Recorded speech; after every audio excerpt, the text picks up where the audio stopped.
இன்னைக்கு இறந்தவர்கள் யாரு? தாவேக்கா விஜயனுடைய அபிமானிகள் தானே. அப்ப இவருக்கு இருக்கக்கூடிய இவர் சிந்தர கண்ணீரை விட விஜய் இன்னைக்கு எவ்வளவு கண்ணீர் சிந்திருப்பாரா இல்லையா? நீங்க கேமராக்கு முன்னாடி சிந்திருக்கீங்க, அவர் கேமராக்கு பின்னாடி சிந்திருப்பாங்க. அப்ப இது வரைக்கும் கேமராக்கு முன்னாடி நடிச்சுக்கிட்டு இருந்த மனுஷன் யாரு, இப்ப கேமராக்கு முன்னாடி நடிச்சிட்டு இருக்கக்கூடிய மனிதர்கள் யாருன்னு தெரியாத? அப்ப என்ன அரசியல் பண்றோம்? இதுல கூட நம்ம அரசியல் பண்ணணுமா? விஜய் மேல குற்றச்சாட்டு சொல்றதுக்கு பிரச்சனைகளே இல்லையா? ஆமா லேட்டா வந்தாரு, நம்மள அந்த குற்றச்சாட்டு சொல்றோமே. அப்ப லேட்டா வந்தனால மட்டும்தான் இந்த நிகழ்வுகள் எல்லாம் நடந்துச்சா?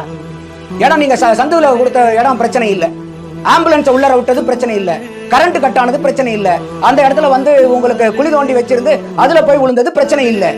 அதோட அவரே பேசுறாரு, என்னையா ஆம்புலன்ஸ் போது ஆம்புலன்ஸ்ல என்ன நம்ம கொடி கட்டி இருக்குன்னு கேக்குறாரு. அப்ப அவங்களுக்கு தெரியாத ஆம்புலன்ஸ்ல கொடி கட்டக்கூடாதுன்னு தாவேக்காரங்களுக்கு தெரியாதா?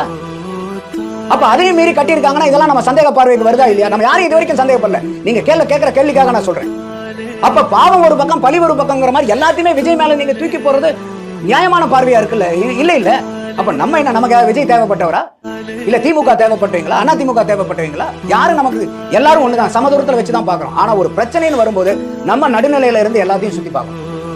ஒரு பக்கம் மட்டும் பழி போறது வந்து நியாயம் இல்லை. ஆமா அவர் கரெக்ட் பண்ண வேண்டியது இருக்கு, இல்லன்னு மாற்று கருத்து இல்ல. பொதுமக்கள் மேலே எனக்கு கோபம் இருக்கு.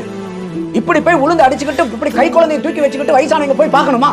ஒரு உரிய பயணம் வச்சு போய் ஒரு நபரை பார்க்கணுமா? அவர் எப்பேற்பட்ட நபரா கூட இருக்கட்டுமே, ஒரு இறை அவதாரமா கூட இருக்கட்டுமே,